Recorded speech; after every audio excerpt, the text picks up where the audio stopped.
that fear help you to run. I don't know how far you'll make it, but take a couple steps and let the Lord do the rest.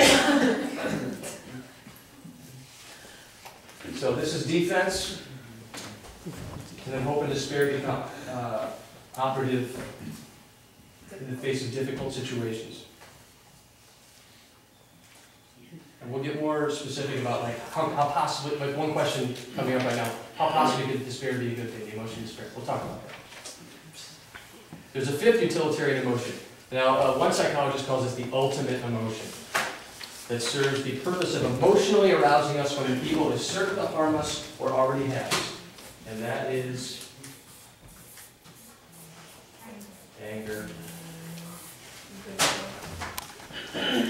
It serves to protect us from almost certain harm, to try to reverse the harm, and to take measures that it isn't done again. And again, we are going to talk more about this, especially in the life of Jesus. So, the humane emotions, on the other page, are responsible for our feelings of joy and happiness, while the assertive or the utilitarian emotions operate in the service of the humane emotions by paving the way. They are all about removing obstacles or overcoming difficulties to experience the joy and happiness that we were created for. Again, remember what I said last night, that the heart and the mind, we're seeking a balance between those two, but the heart has primacy. So you can think of the humane emotions in connection with the heart, and the utilitarian emotions in connection with the mind. The mind is supposed to serve the heart, the utilitarian emotions are supposed to serve the humane emotions, because we're created for happiness. Now there's another motor, the supermotor, that's our will, right? The will has the final say as far as acting and doing are concerned, in the fully mature adult. But the will can't dictate what we feel or even should feel. Our psychological motors, our humane and assertive emotions, they're stimulated by what we sense, imagine, know, or believe is good, bad, useful, or harmful for us. The will cannot command how we are to feel. The will can't command my emotions. Not even God commands us how to feel. But what He does command is how we are to act. That's an important distinction we want to draw this weekend between feeling and acting. And it's up to our free will to decide what course we are to take.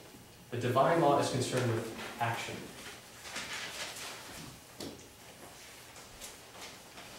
Because our will can bring about any action that any of these 5 basic utilitarian emotions can move us to perform, it's possible for a person to live and act almost exclusively at the level of the will, without being emotionally involved. Many people act habitually without the participation of their emotions. This seems like maturity, but it's pseudo-maturity, because they're not really strong and firm. A truly mature existence demands the integration of emotions, thinking, and willing. And this is the psychological foundation for the abundant life that Jesus has brought us. So you see where we're going. Just think about, like, okay, so you're the father of a family. You have 3 children, and your family's being threatened, even physically threatened. You're going to have some sense of duty, which is going to kick your will into gear, that you need to respond to the situation. But if you're not emotionally capable of feeling anger and hate, that will is only going to be so strong. That choice is only going to be so strong. There's only going to be so much force behind it. But imagine a fully integrated, mature father whose wife and children are threatened, who is fully capable of feeling anger and hatred. And now that anger and hatred, those psychological motors, are the fuel for his supermotor, the will. He's going to be powerful. I mean, you hear stories about this, like, mothers lifting up cars to rescue their children from underneath cars. That's not just adrenaline. There's emotional power there. She doesn't even know she's doing it. So the will is strong, but God gives us these motors to make it even stronger. I mean, how on earth does little Jose Luis Sanchez suffer what he suffered? That's not just willpower. That's everything working together, baby. with grace. Can we keep going? No, I just wanted to repeat what you said about the will. You said the will is the motor. It's the supermotor. Okay. Yeah. So again, God is concerned with actions. It's up to our free will to decide what course we are to take. But God has created us that will would be warmed, strengthened, moved by the emotions. Now, what about man's intellect? So we need to talk about intellect because there's a relationship between knowing and feeling, as we talked about last night. So we possess a sense knowledge, right? We see, we hear, we touch, we taste, we smell, which provides the material, the stuff for our intellect or our reason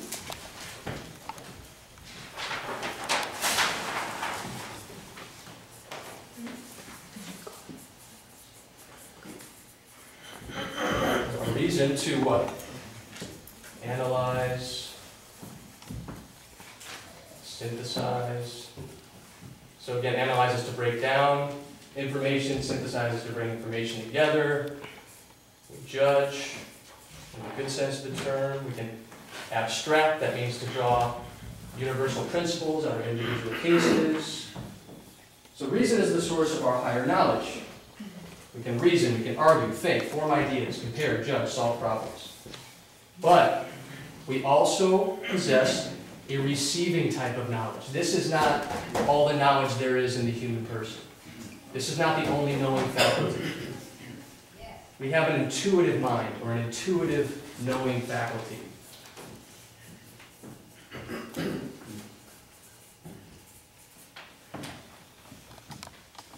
Which directly perceives truths, independently of the reasoning process, but merely by looking, considering, contemplating. And this receiving an intuitive or contemplative mind, it receives its knowledge from nature, from the arts, from faith, directly from God through the Spirit.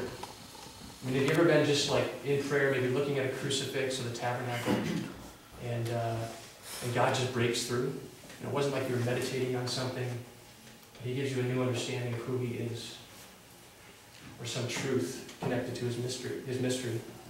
Our intuitive mind is the basis for our spiritual life. It's very, very important. And it's the link between the material and spiritual worlds.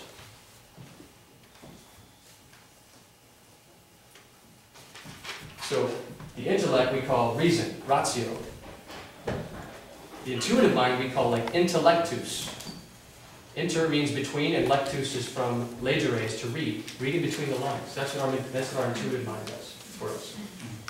So this receiving intuitive mind is closely associated with our humane emotions, while our working mind, or our intellect, exerts a greater and more direct influence on our utilitarian emotions. So our intuitive mind, with its knowledge of things spiritual, like authentic goodness, beauty, and truth, it ennobles the humane emotions. So it elevates them. So they're not enough in themselves, they need to be elevated, which in turn enhances the intuitive mind's sensitive grasp of the personal, of relationships, of intimacy, of love, friendship, faith, hope. So the intuitive mind elevates the humane emotions, but the humane emotions enhance the intuitive mind's perceptions of these things, even faith and hope, even God. See how the connections are starting to be made? In fact, it's this ennobling influence of the intuitive mind with our humane emotions that makes these emotions truly human. And so when we speak of a heart knowledge, which is what we're after this weekend, we speak of the knowledge resulting from that relationship between our humane emotions and our contemplative mind. And again, we said this last night, we cannot possess the full truth of anything unless we know it on both the intellectual and intuitive levels of our existence. They're both important. It's not to knock this down at all. Again, the ultimate goal is spiritual love. Loving with the will. Our intellect connected to that will is very important.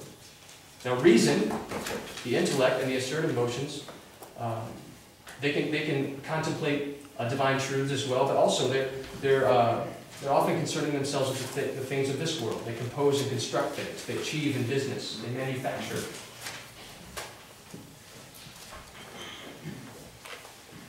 So the heart is made up, the heart now. Heart-head relationship. The heart is made up of our humane emotions, ennobled by our intuitive mind. And the mind is made up of our reason, aided by the utilitarian emotions. And a proper balance between these two, between our affectivity and our effectivity, so the affectivity having to do with the heart, effectivity having to do with the mind, determines to a large extent our psychic wholeness, our maturity, our freedom from psychological, spiritual, and emotional disturbances. Are you with me so far? Are we doing all right? We're coming in for a landing. So again, in the order of importance,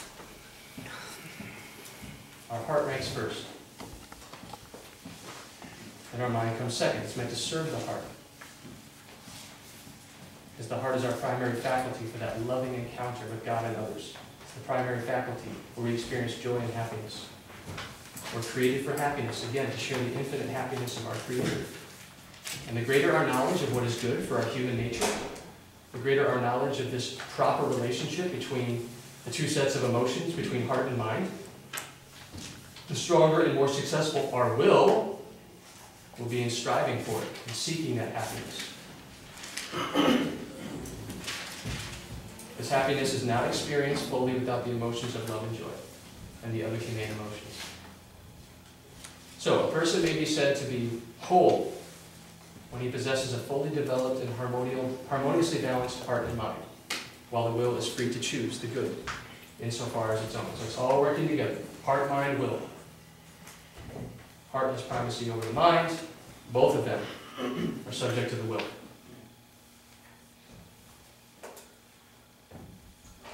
Persons who possess this balance, again, feel strong. We talked about this last night. They become a source of strength for others.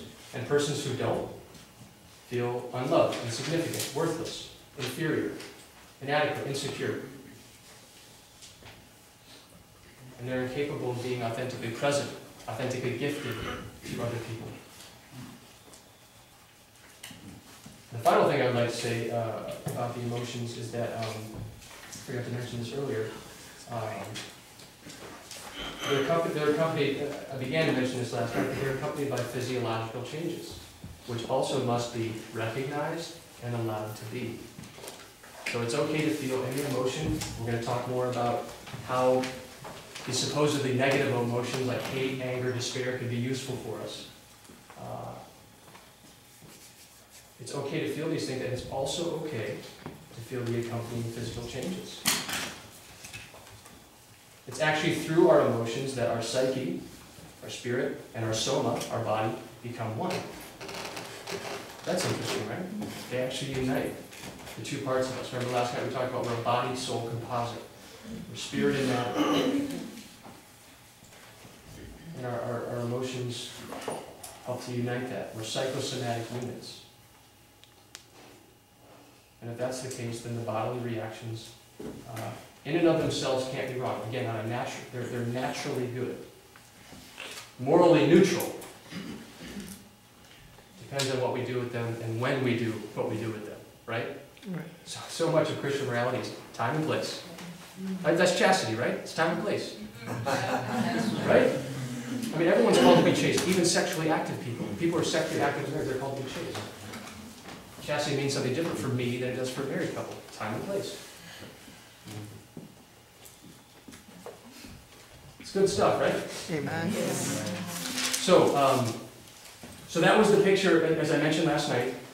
We were going to start with that, the talk on love, and this is the picture of, coming out of that love starvation, the picture of healthy man, the way things are supposed to look, the way things are supposed to run. I mean, healthy man, healthy mankind, all of us. This afternoon, we'll begin to talk about unhealthy man, us, and how we got there and how we come back. And then tonight, where we're going with all this is, now let's look at this in action in relationships. So we'll specifically focus on marriage. And that's an okay focus because even, for ourselves who are religious and maybe people in here who are considering religious life, the parallels they're more than parallels, they're connections. The two vocations support one another. So, but we'll focus on marriage because the majority of people here will be called to marriage, are called to marriage. Sound good? Amen. Okay, so we have about 10 minutes to get to Mass. I'm so proud of us. I can't believe we did it. Actually, we have about 40 minutes. Because we programmed in the schedule for us to be 30 minutes late. So we gave